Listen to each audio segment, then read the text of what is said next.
dernière partie de ce cours, diviser des fractions. Donc je rappelle d'abord la règle, pour diviser par un nombre, on multiplie par son inverse.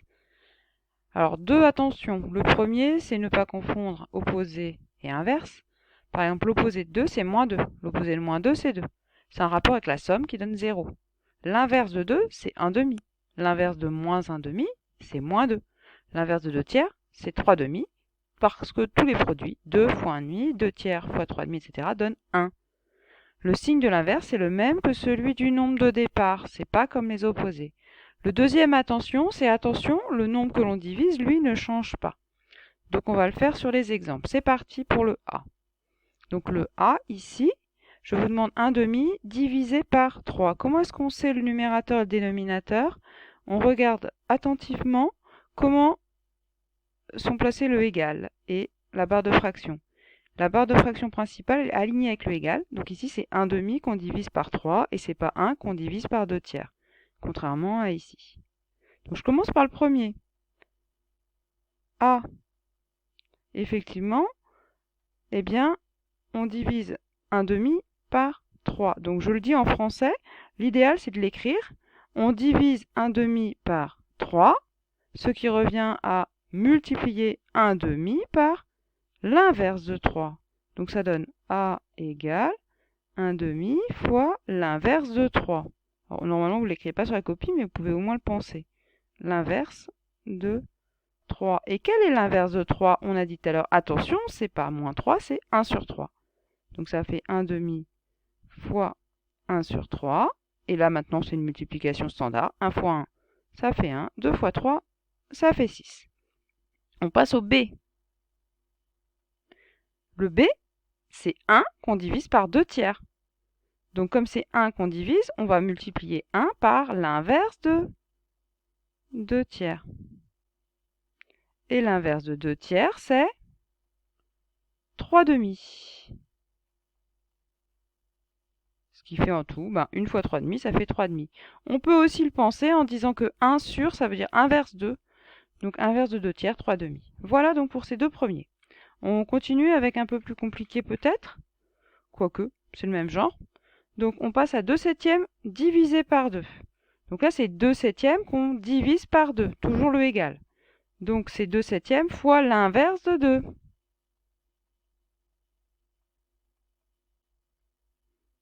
Et l'inverse de 2, c'est 1 demi. Donc 2 septièmes fois 1 demi. On va faire notre multiplication. Tiens, pendant que je l'écris, je me dis, oui, là, il y a peut-être des trucs à simplifier quand même. Je vois un 2 en haut, un 2 en bas. C'est un fois. Donc là, la règle du k fois A sur k fois B s'applique. Il reste 1 sur 7. C'est logique. 2 septièmes divisé par 2, ça fait la moitié de 2 septièmes, donc ça fait 1 septième. On termine avec le D. Donc le D, on divise 2 septièmes par 3 demi, donc on multiplie 2 septièmes par l'inverse de 3 demi. L'inverse de 3 demi, n'allez pas trop vite, l'inverse de 3 demi, c'est 2 tiers. Ça fait 2 septièmes fois 2 tiers. Est-ce qu'on peut simplifier des choses? Non, 2 fois 2, ça va faire 4. 3 fois 7, ça va faire 21. Et on a terminé. Attention, j'en connais des petits malins qui se disent « Oh, il y a un 2 ici, il y a un 2 ici, ils s'en vont, il reste 7 tiers. » Bouf. Là, oui, mais c'était pas une règle, donc il ne faut pas faire comme ça. On va passer à des petits exercices, toujours en pensant à simplifier avant. Donc les exemples, vous allez les faire, et puis vous pouvez ensuite regarder la correction, mais vous arrêtez la vidéo. Donc le premier, vous cherchez. On corrige. Donc 24 septièmes fois l'inverse de 3 onzièmes.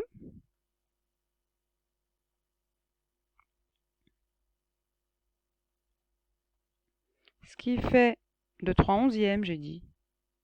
Pourquoi j'ai écrit 3 septièmes alors que c'est 3 onzièmes? On va cacher cette horreur que je ne saurais voir. Hop.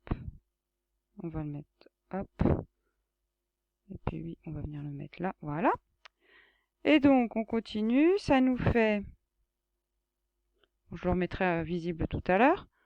Ça nous fait donc 24 septièmes fois 11 tiers. Et là, toujours, on se demande s'il y a des simplifications, parce qu'il me semble bien que 24, c'est dans la table de 3, non, je me trompe? Bah oui, 3 fois quoi, 24? Bah oui, fois 8. Je vous répète qu'il faut connaître ces tables de multiplication. Donc 24, on le remplace par 3 fois 8. Et ensuite, on simplifie ici nos 3.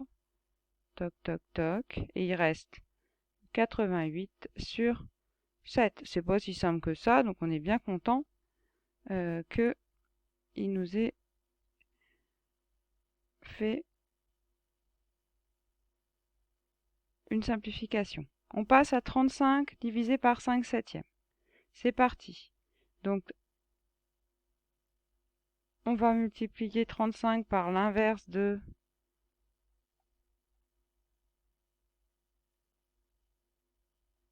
5 septièmes, pardon. Je vais trop vite. Ce qui va nous donner 35 fois 7 cinquièmes. Ce qui fait 35 fois 7 pour ceux que ça aide sur 5. Et là, ça serait bien de penser que 35, c'est, bah oui, 35, c'est toujours 5 fois 7.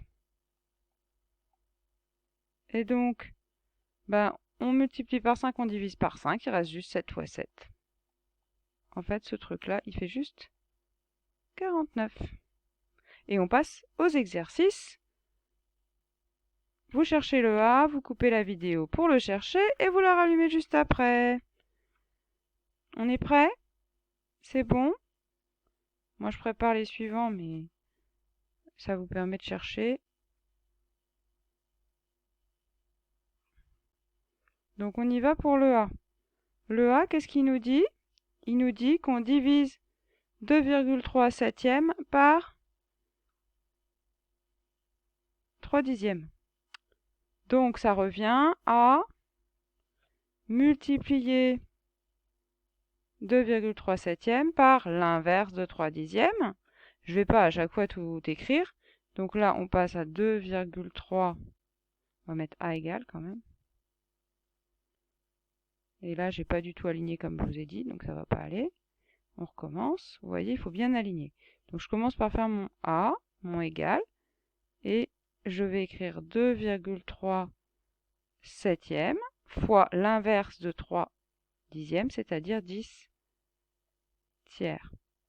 Ça va me faire 2,3 fois 10, ça m'arrange bien, sur 7 fois 3, ce qui va faire 2,3 fois 10, 23, sur 3 fois 7, 21.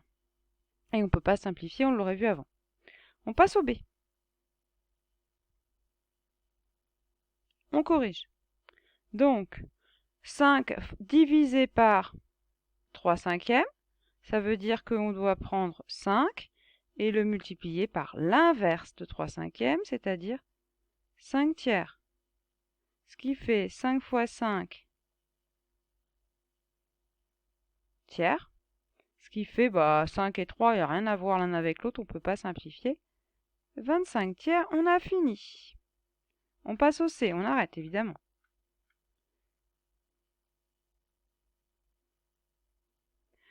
Et donc ici, le C, on reprend. Donc on doit diviser 12 onzièmes par 12 sur 121, ce qui revient à multiplier 12 onzièmes par l'inverse de 12 sur 121, c'est-à-dire par 121 douzièmes. Donc 121 douzièmes. Et là, normalement, il y a des trucs qui sautent un peu aux yeux quand même. Par exemple, 121, ça serait bien de savoir par cœur que c'est 11 fois 11. Donc 121, je vais tout de suite mettre que c'est 11 fois 11. Et puis le dénominateur, c'est magique quand même, regardez. Il y a 11 fois 12. Donc je crois bien que le K fois A sur K fois B, ça va bien fonctionner. Je peux même prendre un énorme K. Le K, c'est carrément 11 fois 12. En haut, ici, et 11 fois 12. En bas, va plus rien rester. Donc finalement, ça fait juste... C'est magique quand même. Ça fait 11. Et c'est tout. On arrête la vidéo, on fait le suivant. Donc le suivant. 5 tiers divisé par 5. Donc c'est 5 tiers qui est divisé. Donc 5 tiers va être multiplié par l'inverse de 5. Et l'inverse de 5, c'est pas moins 5. Je les connais, ceux qui écrivent ça, c'est 1 sur 5. Donc là encore, normalement, on voit la simplification tout de suite. Si on ne la voit pas, on écrit le détail. On voit bien qu'on a un 5 fois en haut, un 5 fois en bas. Donc il nous reste un tiers. Donc voilà pour tous ces exemples. Merci de votre écoute et n'hésitez pas à vous réentraîner si vous vous êtes trompé.